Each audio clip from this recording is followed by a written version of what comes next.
Good morning everyone. आज हम लोग एमडीए के लिए क्वाड्रिलेटरल की फर्स्ट क्लास स्टार्ट करने वाले हैं। इससे पहले मैंने एक क्लास आपको इंट्रोडक्शन के तौर पे दी थी और आज हम लोग क्वाड्रिलेटरल के कुछ बेसिक कॉन्सेप्ट और देखेंगे। ठीक है, क्या क्वाड्रिलेटरल कितने तरीके का होता है, किस टाइप से ये बनता है और इसकी जो बेसिक डेफिनेशन थी वो हम लोग बात कर चुके हैं उस पर। तो आज हम लोग कुछ और प्रॉपर्टीज़ पर बात करेंगे। ठीक है, क्वाड्रिलेटरल के बारे में थोड़ा मैं और आपको बता देता हूँ। क्वाड्रिलेटरल में टाइप्स की अगर हम बात करें, टाइप्स कितने थे इसमें, ये मैं आपको ऑलरेडी समझा चुका हूँ, है ना। तो सबसे पहली बात मैंने इसमें आपको ये बताई होगी, क्वाड्रिलेटरल में क्वाड्रिलेटरल का मतलब होता है चतुर्भुज, है ना। क्वाड्रिलेटरल का मतलब क्या है, चतुर्भुज।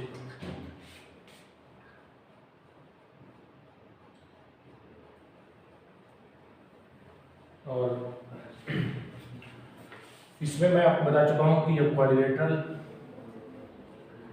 कन्वर्ट होता है पैरेललोग्राम में,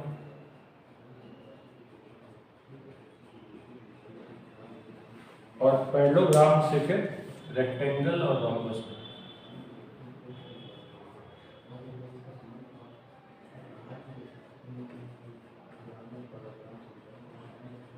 उसके बाद स्क्वायर।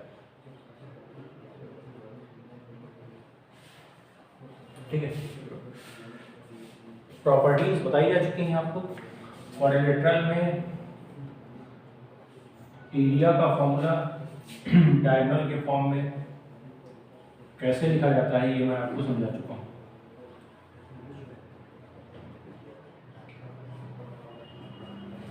ये क्वाड्रिलेटरल है और इसका जो फॉर्मूला है डायगोनल्स के फॉर्म में, इसका जो आंसर है वो क्या आया था, 1/2 इसका एरिया का 1/2 d1 into d2 sine theta. Sine theta मतलब इन दोनों के डायगोनल के बीच का एंगल की बात हो रही है। वैसे ही आज जरा एक और बात कर लेते हैं इसमें।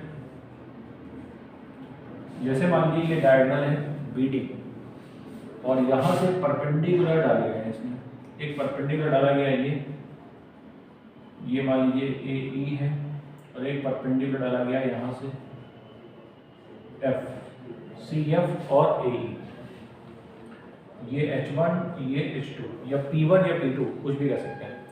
तो अगर मैं एरिया लिखूंगा ट्रायंगल ABD का, ये कितना आएगा 1/2 base BD into height H1। और ट्रायंगल अगर मैं DCB का एरिया लिखूंगा, ये आएगा 1/2 base BD into height H2। और अगर मैं दोनों के एरिया को ऐड कर देता हूँ तो हमारे पास क्या आ जाएगा, क्वाड्रिलेटरल का एरिया आ जाएगा। तो क्वाड्रिलेटरल का एरिया जब हम निकालेंगे ABCD का तो वो होगा 1/2, तो कॉमन आ जाएगा, अंदर आएगा BD भी कॉमन आ जाएगा और अंदर यहाँ पे आ जाएगा H1 प्लस H2। ठीक है, H1 प्लस H2। तो ये हमारे पास एक एरिया का फॉर्मूला एक और आ गया है। कल हम लोगों ने दो फॉर्मूले देखे थे, एक तो मैंने आपको बताया था 1/2 d1 into d2 sign theta और दूसरा A into B sine theta. एक था साइड के फॉर्म में और एक था डायगोनल के फॉर्म में। ठीक है, आज हमने एक और एरिया निकाला। जब आपको एक डायगोनल और उस पर पड़ने वाली दो हाइट दी गई तो हम एरिया को इस तरह से फाइंड कर सकते हैं। तो ये काफ़ी इंपॉर्टेंट रिजल्ट है। ठीक है, ये आपको पता होना चाहिए। और फिर बात करते हैं इसके आगे या आखिर ये टॉपिक किस तरह से हमें पढ़ना है।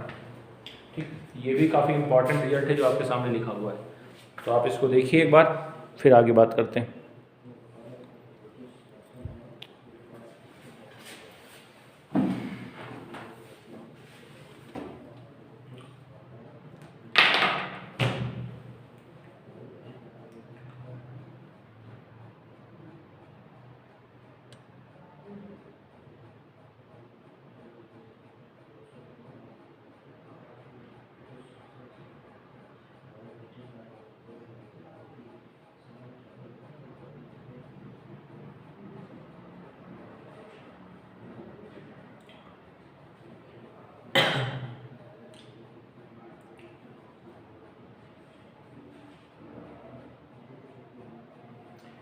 कुछ और इसमें रिजल्ट्स हैं, वो भी देखते हैं जरा। देखिए, अगर कोई भी क्वाड्रिलेटरल है तो उसमें एक कॉन्सेप्ट और है जो मैं आपको बता रहा हूँ, उसको भी आप लोग ध्यान से सुनें।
देखिए, ये एक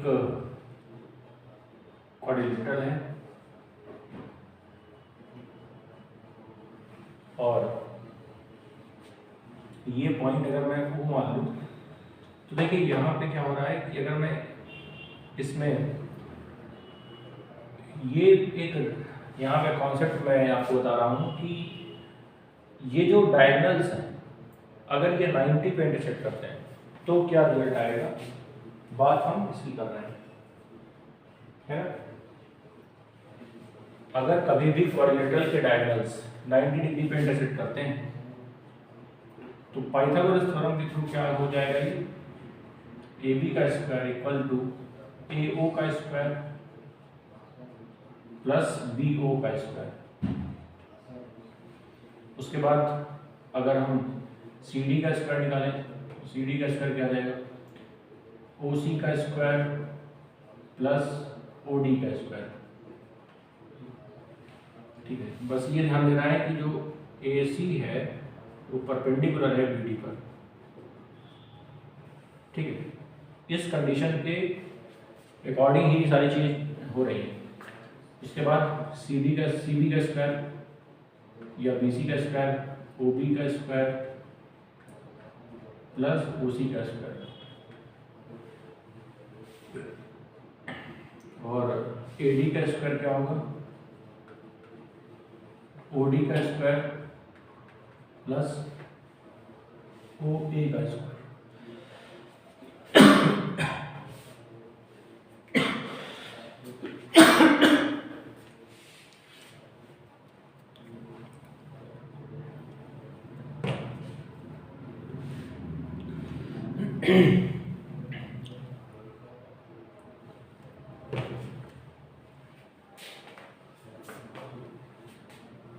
देखिए, अगर मैं AB का स्क्वायर प्लस CD का स्क्वायर दोनों को ऐड कर दूं तो इसमें क्या क्या मिलेगा, AO का स्क्वायर BO का स्क्वायर। देखिए यहाँ पे भी आ रहा है AO का स्क्वायर BO का स्क्वायर, OC और OD का स्क्वायर यहाँ भी आ रहा है, मतलब कि इन दोनों का सम इन दोनों के सम के इक्वल आ रहा है। तो यहाँ से क्या आ जाएगा, AB का स्क्वायर प्लस CD का स्क्वायर इक्वल टू CB का स्क्वायर प्लस AD का स्क्वायर।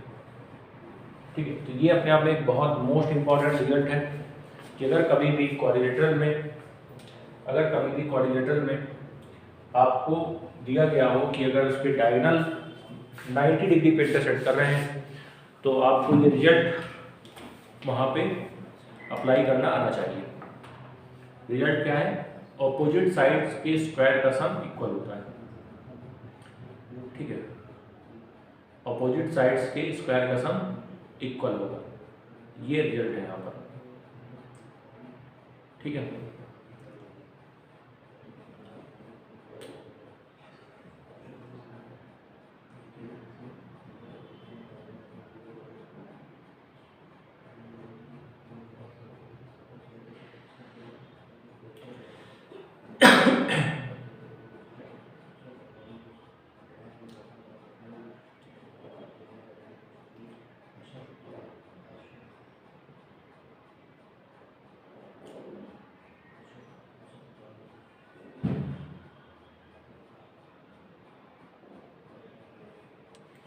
चलिए इसके बाद एक और रिजल्ट यहाँ पर देखते हैं हम लोग।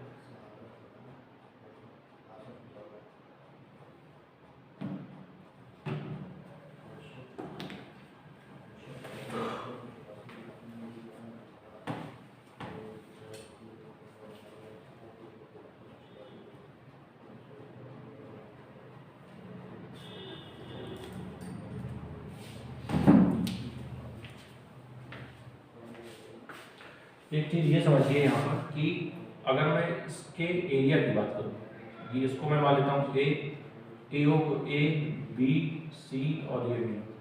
अगर मैं इस एरिया की बात करता हूँ, इस एरिया की बात करता हूँ किसकी, ए ओ डी का एरिया क्या होगा, ट्रायंगल ए ओ डी का एरिया क्या होगा, 1/2 ए इंटू डी साइन। अगर देखिए क्या है कि अच्छा यहाँ पे ये 90 नहीं है, ठीक है ना, अगर थोड़ी देर के लिए मैं मान लूँ ये थीटा है तो ये आएगा 180 माइनस थीटा, ये थीटा तो ये 180 माइनस थीटा। ये जनरल क्वाड्रेटल के लिए है, उसमें जो डायगोनल्स है वो 90 पे नहीं काट रहा है ना, 90 पे भी ले सकते हैं। अगर जनरली ये प्रूफ हो जाएगा तो 90 के लिए भी प्रूफ हो जाएगा। तो अगर यहाँ पे लिखा जाए थीटा और वैसे ही ट्रायंगल, अगर मैं इसको मान लूँ A1 एरिया 1, एरिया 2, एरिया 3 और A4 मतलब एरिया 4, तो A1 की वैल्यू हमने यहाँ से निकाली है। अब बात करते हैं A2 की, तो ये आएगा 1/2 A into B sine 180 minus theta भी साइन थीटा होता है, ये हम लोग बात कर चुके हैं इस पर, ठीक है, ये बार बार समझाने के लिए नहीं है। एक बार हमने देख लिया कि 180 माइनस थीटा भी साइन थीटा ही होता है, ठीक है। वैसे ही अगर एरिया A3 निकाला जाए तो क्या होगा, 1/2 B into C sine theta, और अगर A4 फाइंड किया जाए तो 1/2 C into D sine 180 minus theta मतलब साइन थीटा। और आप ये देखिए कि अगर मैं इसका मल्टीप्लाई मतलब A1 A3 कर दूँ तो देखिए ए बी सी डी चारों आ जाएगा, और अगर मैं दोनों का मल्टीप्लाई कर दूँ तो इसमें भी ए बी सी डी चारों आ जाएगा, साइन थीटा तो आएगा। तो यहाँ से जब मैं इसको मल्टीप्लाई करूँगा A1 इंटू A3 करूँगा तो ये बराबर आ जाएगा A2 इंटू A4 के। तो ये अपने आप में एक रिजल्ट है यहाँ पर कि अगर हम ऑपोजिट एरिया का प्रोडक्ट निकालें, है ना, ऑपोजिट एरिया का प्रोडक्ट निकालें तो वो वैल्यू में इक्वल होगा, ठीक है। तो ये भी अपने आप में एक इम्पॉर्टेंट रिजल्ट है, हमें इस पर ध्यान देना है, ठीक है, इम्पॉर्टेंट रिजल्ट है, देख लीजिए आप, समझ लीजिए, और फिर बढ़ते हैं हम लोग इसके आगे।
चलिए बात करते हैं इसके आगे।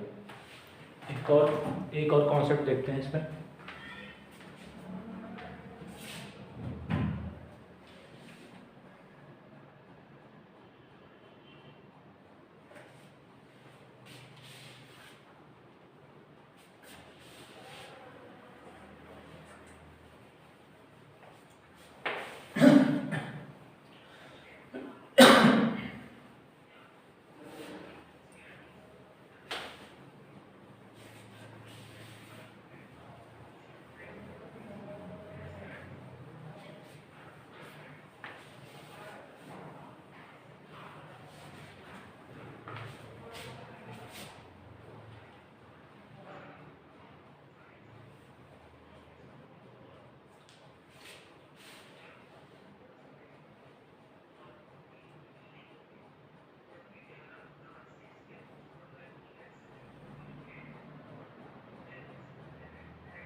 मजाक में कुछ नहीं है, यहाँ पे कोई नहीं है। आपकी जाति बना के मैं कोई दिक्कत नहीं।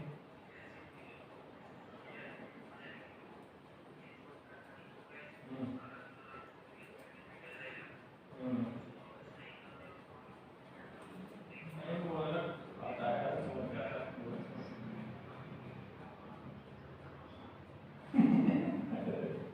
कहाँ किया जा सकता है यार, तुम बताओ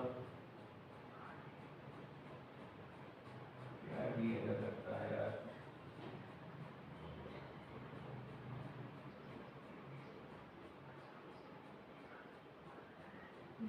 वो असल में हमको जो है वो गले में समस्या थी, इन्फेक्शन हो गया था।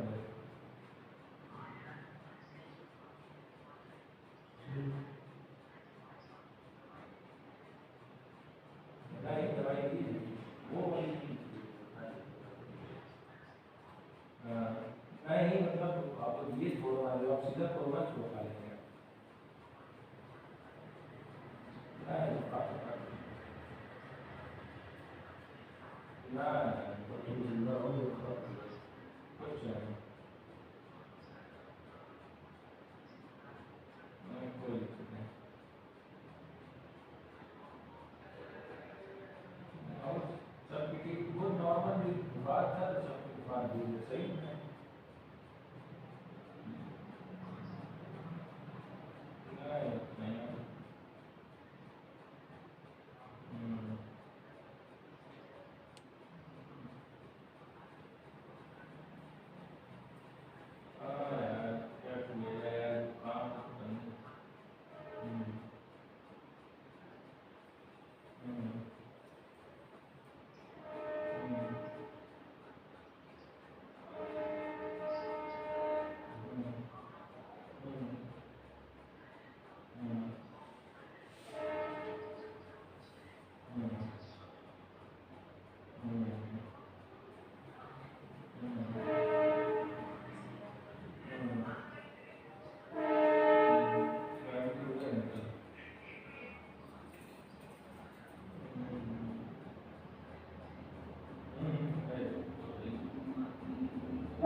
ठीक भाई ठीक, मैं चलो तो सर्च करता हूँ, देर बाद जब वीडियो बिटा करता हूँ।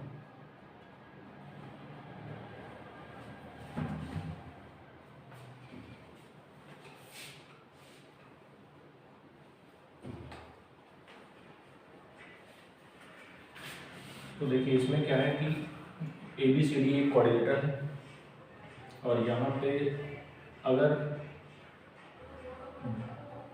एंगल B का बाइसेक्टर आगे जाके और एंगल C का बाइसेक्टर आगे जाके किसी पॉइंट पे मिलेगा, मान लीजिए ये पॉइंट O है, ठीक है। तो यहाँ पे आप देखिए क्या हो जाएगा, ये वाला एंगल अगर मैं थीटा ले लूँ तो B/2 plus C/2 plus theta equal to हो जाएगा 180 डिग्री, ठीक है।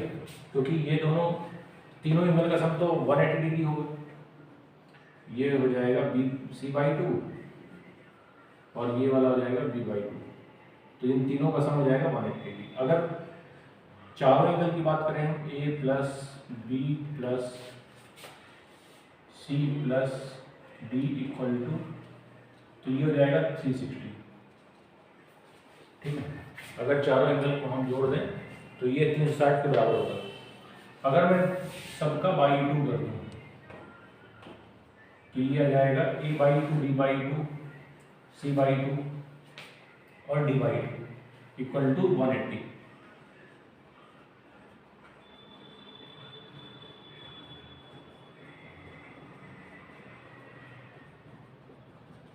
आएगा, और अगर 180 बराबर ये वाली वैल्यू यहाँ पे डाल दी जाए तो इसकी जगह अगर मैं इसको लिख दूँ B/2 plus C/2 plus theta, तो ये B/2 C/2 ये कैंसिल हो जाएगा, और देखिए जो थीटा आ रहा है वो आ रहा है A/2 और D/2, थीटा बराबर आ रहा है A/2 प्लस D/2।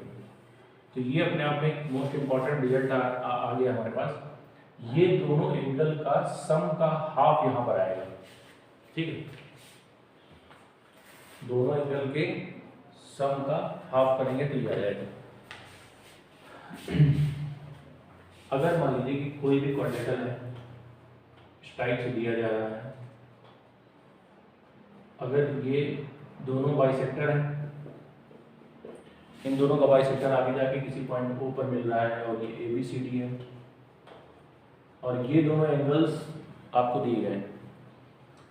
अगर ये दिया गया 60 डिग्री, ये दिया गया 80 डिग्री, तो यहाँ पे जो आएगा वो 80 प्लस 60/2 आएगा, मतलब 70 डिग्री, ठीक है। तो ये आप डायरेक्ट, अगर रिजल्ट आपको पता है तो आप डायरेक्ट इसकी वैल्यू फाइंड कर सकते हैं, ठीक है। तो ये सारी चीज़ें डिपेंड करती हैं रिजल्ट पे। अगर रिजल्ट पता है तो सारी चीज़ें हो जाएंगी, अगर नहीं पता है तो फिर हम वहाँ पे प्रूफ तो कर नहीं सकते हैं, तुरंत ये बात दिमाग में नहीं आती है।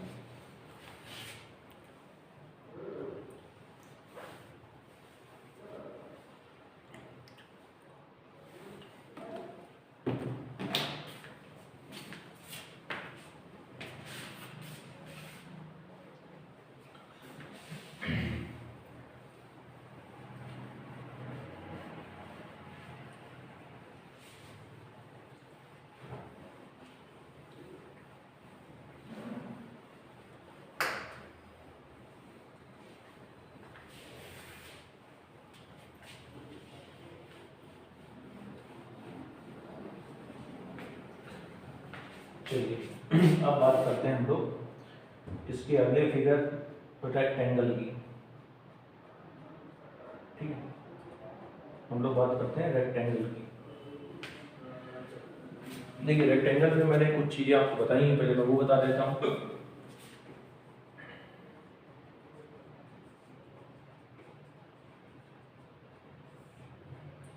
मतलब आयत।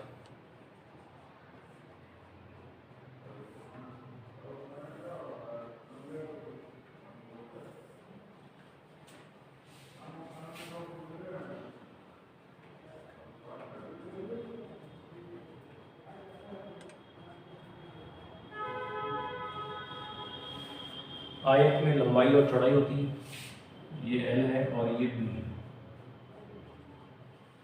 ठीक है। एरिया इसका लंबाई और चौड़ाई L इंटू B होता है, और यहाँ पे जो डायगोनल्स होते हैं वो मैं आपको बता चुका हूँ इक्वल होते हैं, और opposite sides equal in parallel, है ना।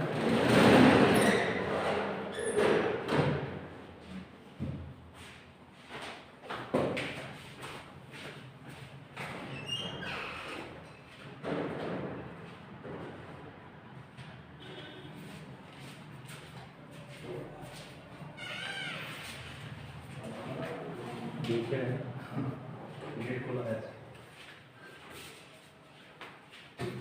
ठीक है।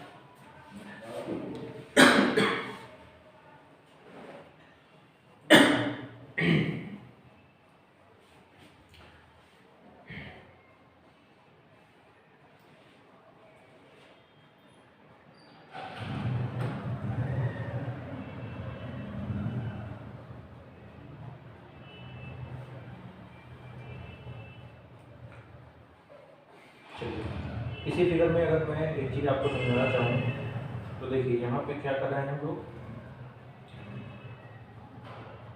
एक पॉइंट है जो रेक्टेंगल के अंदर है, एक पॉइंट है जो रेक्टेंगल के अंदर लिया जा रहा है,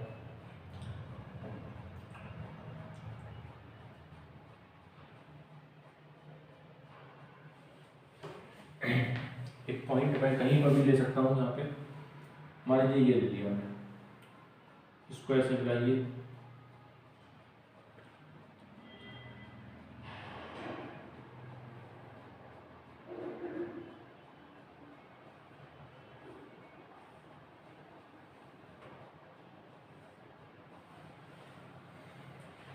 ये पॉइंट मैंने P ले लिया है, यहाँ से हाइट यहाँ पे डाली हमने और एक हाइट यहाँ पे,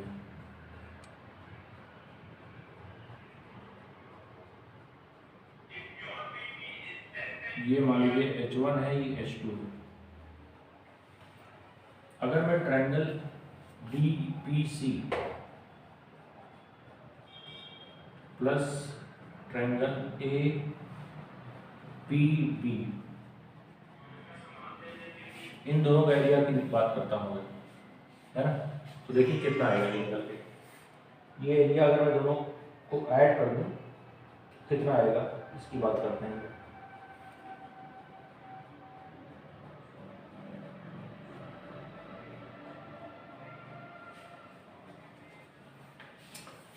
ये आएगा DPC 1/2, ये L है और ये B है, L इंटू H1 प्लस ये वाला कितना आएगा AB मतलब L इंटू H2। अगर मैं दोनों को कॉमन ले लूँ तो 1/2 L कॉमन आएगा, अंदर आएगा H1 प्लस H2, और ये H1 प्लस H2 हो जाएगा अपना पूरा, ये वाली पूरी लेंथ हो जाएगी, और ये पूरी लेंथ है B, ये जाएगा 1/2 L इंटू B। तो यहाँ पे देखिए इंपॉर्टेंट रिजल्ट निकल के आया है कि ये दोनों ट्रायंगल का एरिया पूरे एरिया का 1/2 है, मतलब एक तरह से 1/2 area of ABCD, quadrilateral ABCD, ठीक है। तो ये रिजल्ट है यहाँ पर। इसमें हमें ये समझना है कि अगर कभी भी रेक्टेंगल में कोई भी पॉइंट अंदर हम लेते हैं तो वो जो पॉइंट होगा उसको मिलाने वाली जो लाइंस होंगी उससे जो ट्रायंगल्स बनेंगे वो क्या होंगे, अपोजिट ट्रायंगल का जो सम होगा वो टोटल एरिया का हाफ होगा, ठीक है।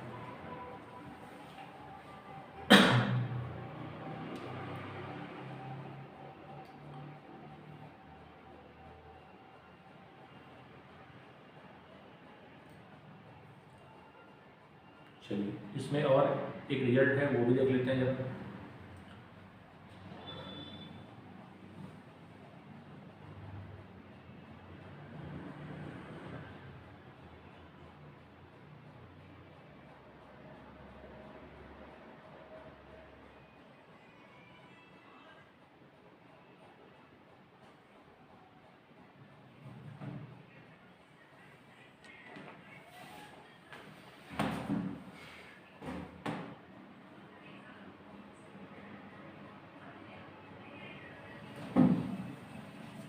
देखिए रिजल्ट इसमें क्या है, अगर हम ए ओ का स्क्वायर लिखें यहाँ पे, ए ओ का स्क्वायर कितना आएगा, ए ओ का स्क्वायर जो होगा वो होगा ये पॉइंट ई मान लीजिए, इसको एफ मान लीजिए, तो इसको हम लिख सकते हैं पी एफ का स्क्वायर प्लस ए एफ का स्क्वायर। अगर हम लिखें ओ सी का पी सी का स्क्वायर, ए पी है ये, पी सी का स्क्वायर अगर लिखें तो आप बताइए कितना हो जाएगा, ये हो जाएगा ई सी का स्क्वायर प्लस ई पी का स्क्वायर। वैसे ही अगर मैं डी पी का स्क्वायर लिखूं तो ये हो जाएगा डी ई का स्क्वायर प्लस पी ई का स्क्वायर। और अगर मैं बी पी का स्क्वायर लिखूं तो बी पी का स्क्वायर क्या हो जाएगा, एफ बी का स्क्वायर प्लस पी एफ का स्क्वायर। अब आप ये देख लीजिए कि अगर मैं यहाँ पे ए पी का स्क्वायर और पी सी का स्क्वायर की बात करूँ तो ये जो आ रहा है अपने पास, इसमें देखिए पी एफ, इसमें भी पी एफ, इसमें ए एफ है ना, और इसमें देखिए ई सी कुछ और कॉमन है, पी ई ये देखना कॉमन है, और ये ई सी का स्क्वायर, ई सी का स्क्वायर का मतलब हुआ ई सी बराबर होगा पी एफ बी, तो ये दोनों इससे कटेगा और ये दोनों इससे कटेगा, ठीक है। तो ये ध्यान देना है हमें कि ये जो वैल्यू है इन दोनों की इक्वल आएगी, तो यहाँ से जो रिजल्ट निकल के आएगा वो क्या आएगा, ए पी का स्क्वायर प्लस पी सी का square equal to D P का स्क्वायर प्लस बी पी का स्क्वायर। ये काफी इंपॉर्टेंट रिजल्ट है, इसको भी हमें ध्यान रखना है।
चलिए इसके बाद कुछ और रिजल्ट इसमें देखते हैं।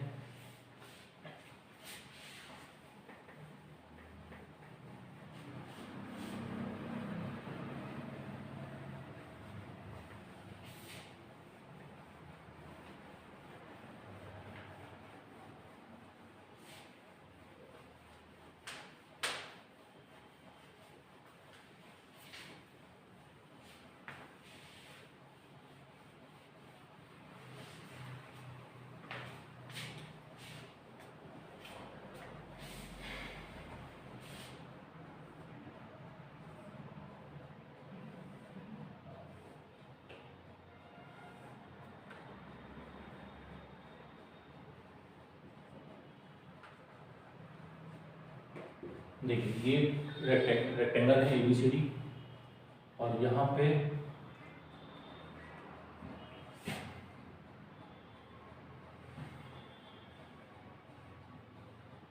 इसका एंगल बाइसेक्टर ऐसे मैंने बनाया, और इसका भी एंगल बाइसेक्टर ऐसे बनाया, वैसे ही इसका भी एंगल बाइसेक्टर ऐसे बनाया, और इसका भी एंगल बाइसेक्टर ऐसे बनाया। दोनों एंगल बाइसेक्टर हैं। ये मान लीजिए पॉइंट हमारा E है, ये D है, ये F है, ये P है और ये Q है। तो हमें बात करना है कि ये वाला जो क्वाड्रिलेटरल आ रहा है अंदर, ये क्या है, ये स्क्वायर है कि रेक्टेंगल है कि पैरेललोग्राम है, क्या बन के आएगा ये देखना है। तो देखिए सबसे पहले तो ये 45 होगा, ये 45 होगा क्योंकि एंगल बाइसेक्टर है, ये सारे क्या हो जाएंगे 45 45। ठीक, उसके बाद अगर हम देखें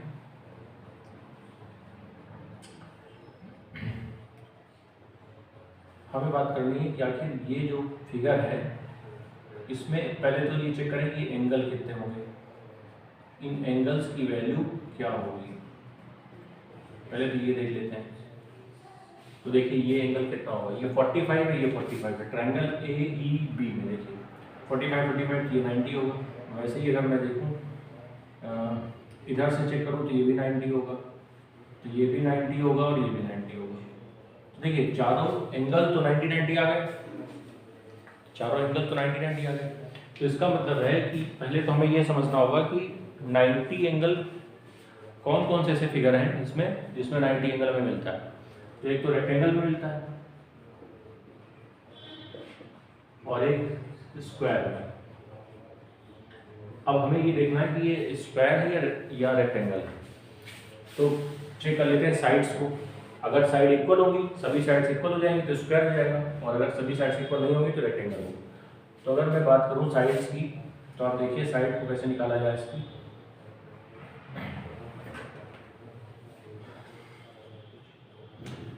देखिए ये वाली जो साइड है यहाँ पर, अगर मैं इसको पूरे को L मान लूँ, ये x मान लूँ, तो ये L माइनस एक्स हो जाएगा, है ना, और ये है B, ये भी हो जाएगा B।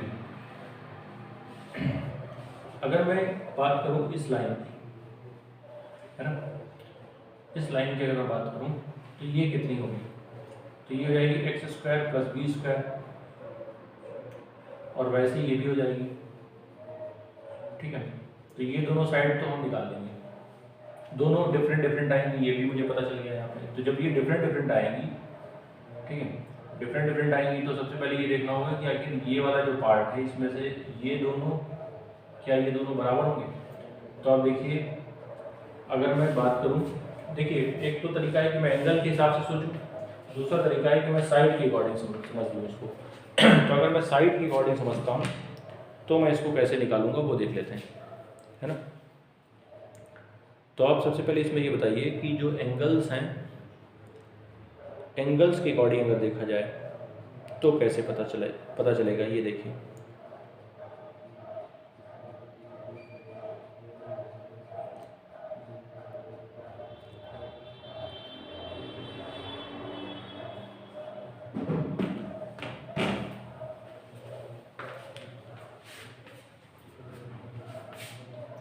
देखिए अगर ये वाली पूरी साइड अगर मैं देखूँ, अच्छा ये 45 है, ये 45 है, तो ये कितना होगा 90 होगा। ठीक है, तो ये दोनों साइड तो इक्वल होंगी क्योंकि दोनों के आमने सामने एंगल बराबर है, तो ये दोनों भी इक्वल होंगी। तो अगर ये दोनों इक्वल होंगी तो आप देखिए यहाँ पे, वैसे इन दोनों में भी ये दोनों इक्वल होंगी।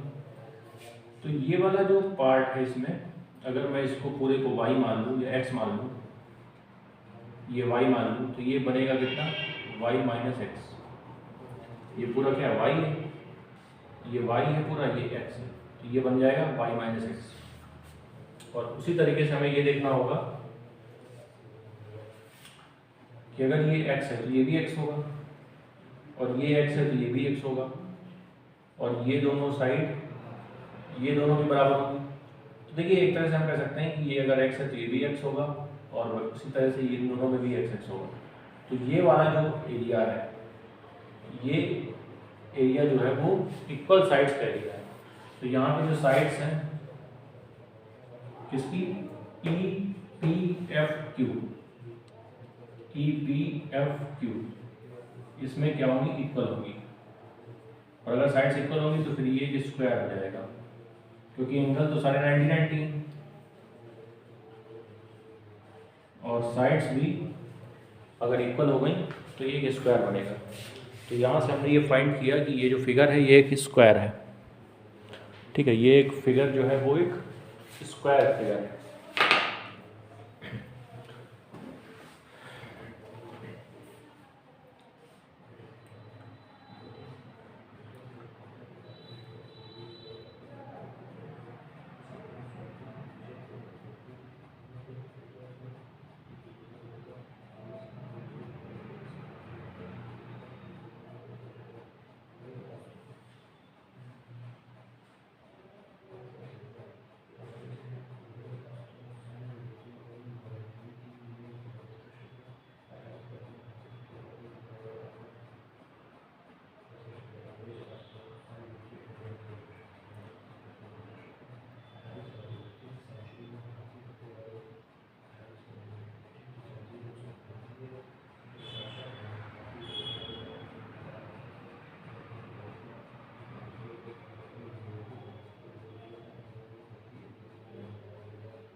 तो इस तरह से ये जो हमने रिजल्ट देखे वो थे हमारे लिए रेक्टेंगल के लिए रिजल्ट थे सारे।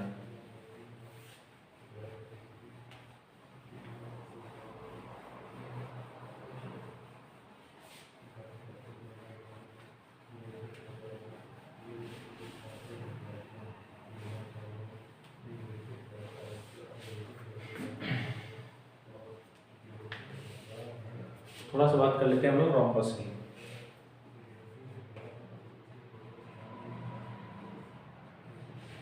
रोम्बस का मतलब होता है समचतुर्भुज, ऑल साइड्स आर इक्वल। इसमें कंडीशन क्या होती है, ऑल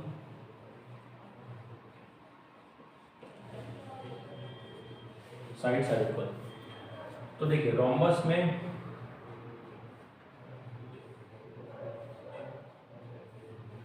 साइड सभी हमें क्या लेनी है, इक्वल लेनी है।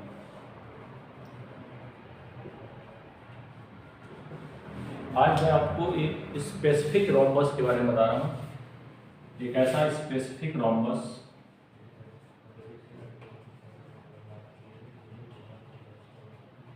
in which one angle should be 60 degree. अगर एक एंगल 60 डिग्री हो गया किसी रोम्बस में तो वो रोम्बस एक स्पेसिफिक रोम्बस होता है, उसमें बहुत सारी कंडीशंस निकल के आती हैं, वो सभी देख लेते हैं जरा। तो 60 डिग्री का मतलब ये है, देखिए साइड तो सभी इक्वल होंगी। अगर मैं इसको इससे मिला देता हूँ, ये एंगल को मैं 60 डिग्री लेता हूँ, देखिए अपोजिट एंगल्स तो इक्वल होते हैं। तो अगर ये 60 है तो ये भी 60 होगा, और इन दोनों, ये दोनों पैरेलल लाइन है, ये ट्रांसवर्सल लाइन है, तो इसका इन दोनों का सम 180 होगा, तो ये 120 हो जाएगा। वैसे ही ये 120 डिग्री हो जाएगा। तो पहले तो मैं आपको ये बताता हूँ यहाँ पर कि देखिए अगर ये 120 है, ये 60 है, ये 120 है, एंगल यहाँ पे जो डायगोनल्स होते हैं वो कैसे होते हैं, रोम्बस के जो डायगोनल्स होते हैं वो एक दूसरे को 90 पे कट करते हैं और वर्टेक्स एंगल को भी बाइसेक्ट करते हैं। तो यहाँ पे इसके हिसाब से देखा जाए तो ये 60 हो जाएगा, ये 60 है, ये 60। तो देखिए ये जो फिगर बन रहा है हमारा ये वाला, इसमें तीनों एंगल क्या है, 60-60। यहाँ पे भी तीनों एंगल 60-60। तो यहाँ पे ABC एंड ADC, ये दोनों क्या है, ये दोनों क्या है, इक्विलेटरल एंगल।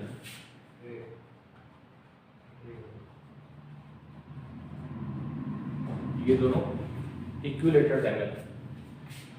और इक्विलेटरल ट्रायंगल में अगर मैं देखूं कि अगर देखिए मैं इसकी बात करूं, अगर मुझे फाइंड करना हो मान लीजिए AC, तो जो AC होगा उसकी वैल्यू क्या आएगी? अगर ये एक इक्विलेटरल ट्रायंगल है तो ये A हो जाएगा, और अगर मैं ये वाली लाइन निकालूं तो ये मैंने आपको अगर याद हो तो ये मैंने आपको बताया है कि अगर कभी भी 120 डिग्री का आइसोसेलेस ऑब्ट्यूज एंगल ट्रायंगल आता है तो ये इनका रेशियो होता है साइड्स का 1/√3 का। तो ये A है, ये A है, तो ये आ जाएगा A√3। तो इसके थ्रू अगर देखा जाए तो डायगोनल्स जो छोटा वाला होगा, मतलब जो 60 डिग्री के सामने होगा वो होगा A, मतलब साइड की लेंथ के बराबर, और जो बड़ा वाला डायगोनल होगा, मतलब जो ये तो 60 डिग्री के सामने वाला डायगोनल, और अगर 120 डिग्री के सामने वाला डायगोनल की बात करें तो ये आएगा BD, और ये कितना हो जाएगा A√3। ये कितना होगा A√3। ठीक है, इस टाइप से इसको हम निकाल सकते हैं। और ये दूसरा तरीका भी है इसको फाइंड करने का, अगर ये आपको पता होना चाहिए कि ये 90 डिग्री होगा, ये 90 डिग्री होगा, ये भी 90 डिग्री होगा, तो फिर ये हाइट है, और अगर ये हाइट है तो हाइट क्या होती है? √3/2 है, √3/2 है, और हाइट केवल इतनी होगी और मुझे पूरा चाहिए तो मैं इसका डबल कर दूंगा, तो डबल करूंगा तो ये 2 से 2 कट जाएगा। तो इसके इस मेथड से भी आप निकाल सकते हैं। इससे भी अगर देखा जाए तो √3 × A ही आ रहा है, किसकी वैल्यू? BD की। तो ये लॉन्गेस्ट डायगोनल है, और इसकी वैल्यू हमेशा साइड का √3 टाइम्स होगी। और एक बात इसमें और ध्यान देनी है कि जो एरिया होगा, एरिया ऑफ रोम्बस होगा, वो एक इक्विलेटरल ट्रायंगल का डबल होगा।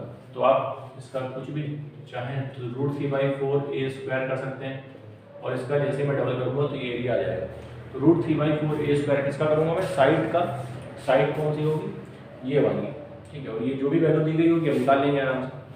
तो यहाँ पे जो सबसे इम्पॉर्टेंट बातें हैं वो ये हैं कि जब भी रोम्बस आपको दिया हो, और रोम्बस में कभी भी रोम्बस आपको दिया हो और रोम्बस में आपको ये चीज़ दी गई हो कि एक एंगल 60 डिग्री होगा, तो अगर एक एंगल 60 हो गया तो फिर आप ये मान लीजिए वहाँ पर कि ये एक इस टाइप का फिगर बन के आएगा जिसमें 2 इक्विलेटरल ट्रायंगल होंगे, और वहाँ पे डायगोनल्स की लेंथ आपको निकालना आना चाहिए। डायगोनल की लेंथ किस तरह से आएगी? जो 60 के सामने डायगोनल होगा वो छोटा वाला होगा, और जो 120 के सामने होगा वो बड़ा वाला डायगोनल होगा। और किस तरह से इसकी वैल्यू हम फाइंड करेंगे कि मैंने आपको बता दिया है।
इसके बाद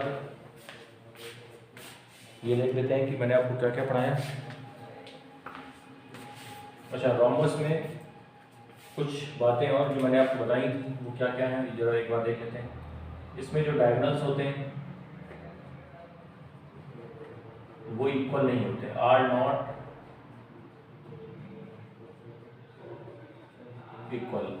इसमें डायगोनल्स इक्वल नहीं होते हैं। दूसरा diagonal bisect each other, diagonal एक दूसरे को बाइसेक्ट करेंगे एट 90 डिग्री,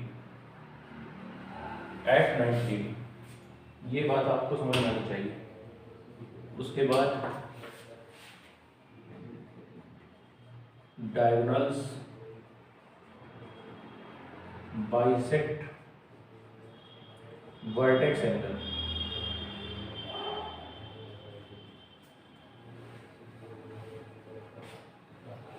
कौन से वर्टेक्स एंगल की बात हो रही है? इसकी। ये एंगल बाइसेक्ट होगा, वैसे ये एंगल भी बाइसेक्ट होगा, ये एंगल भी बाइसेक्ट होगा और ये एंगल भी बाइसेक्ट होगा, ठीक है। उसके बाद एक बात और देखिए कि जो इसके डायगोनल्स होते हैं divide area of rhombus in 4 equal parts, ठीक। जो डायगोनल्स हैं वो इसके एरिया को 4 बराबर भागों में डिवाइड करेंगे और इसका एरिया मैंने आपको बताया, ठीक है। ये तो मैंने स्पेसिफिक रोम्बस की बात की है, लेकिन नॉर्मली अगर एरिया लिखा जाए तो एरिया क्या होता है इसका? एक तो होता है 1/2 d1 इंटू d2 साइन 90 और दूसरा एरिया होता है a इंटू बी, मतलब a इंटू ए और साइन इनके बीच का एंगल 90, है ना। ये 90 पे काटेगा कि नहीं काटेगा, ये पहले देख लेते हैं।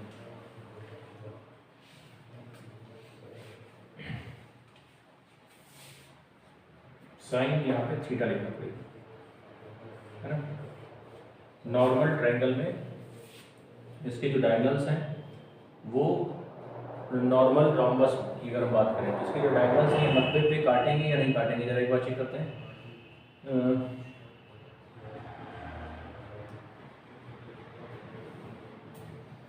देखिए जब तक हमें ये वाला एंगल नहीं पता होगा,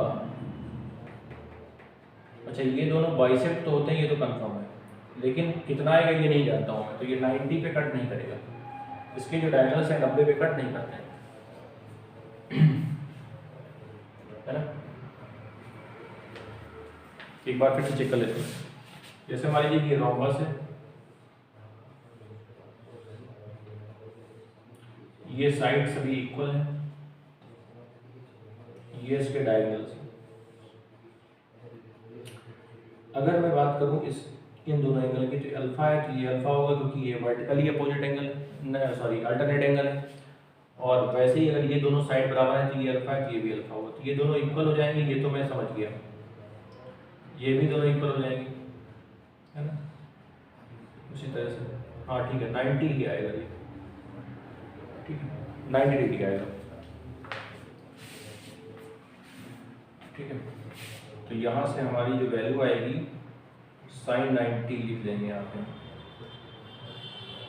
अच्छा ओके, गलती ये हो रही है कि हम यहाँ पे डायगोनल के बीच का एंगल थोड़ी लिख रहे हैं, डायगोनल के बीच का एंगल तो यहाँ पर आएगा, यहाँ पे साइड के बीच का एंगल आएगा, साइड्स के दोनों साइड्स के, तो यहाँ पे हमें नहीं पता है थीटा डिग्री आएगा, तो ये हो जाएगा a स्क्वायर साइन थीटा, ठीक है। चलिए ये देखिए कंफ्यूजन इसमें हमेशा हो जाता है, जल्दबाजी में हम लोग कई बार भूल जाते हैं, जैसे कि मुझसे यहाँ पे मिस्टेक हो रही है वैसे किसी से भी हो सकती है। हमें ये ध्यान देना है कि जो एंगल है अगर मैं साइड को ले रहा हूँ तो साइड के बीच का लेना है, और अगर डायगोनल्स को ले रहा हूँ तो डायगोनल्स के बीच का लेना है, ये ध्यान देना है, ठीक है। इस तरह से हमने सारी इसकी प्रॉपर्टीज लिखी है,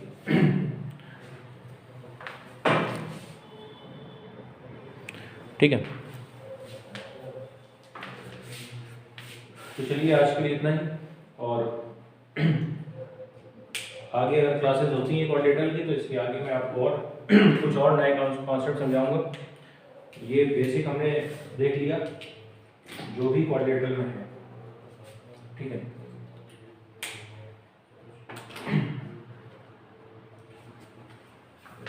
तो फिर चलिए आज के लिए इतना ही। Thank you so much to all of you, और मिलते हैं अगली क्लास में और हम लोग इसके आगे फिर पढ़ेंगे।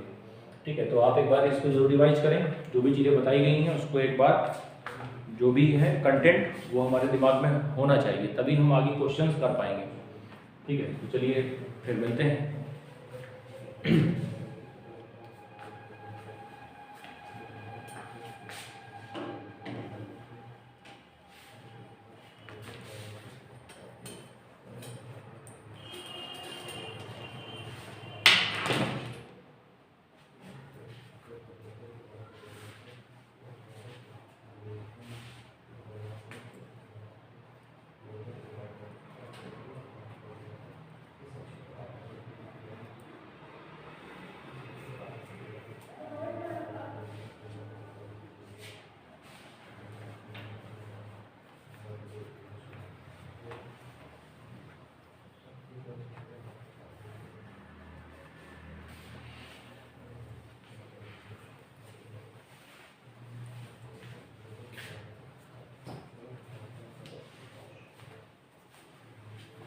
हो गया तो जल्दी चले घर से उसको फोन करेंगे और जल्दी जल्दी वो पता है ना पूरा टेस्ट कराया था इन लोगों ने पता तो रिपोर्ट चलो जल्दी निकल, सामान ले लो, जो भी लेना है।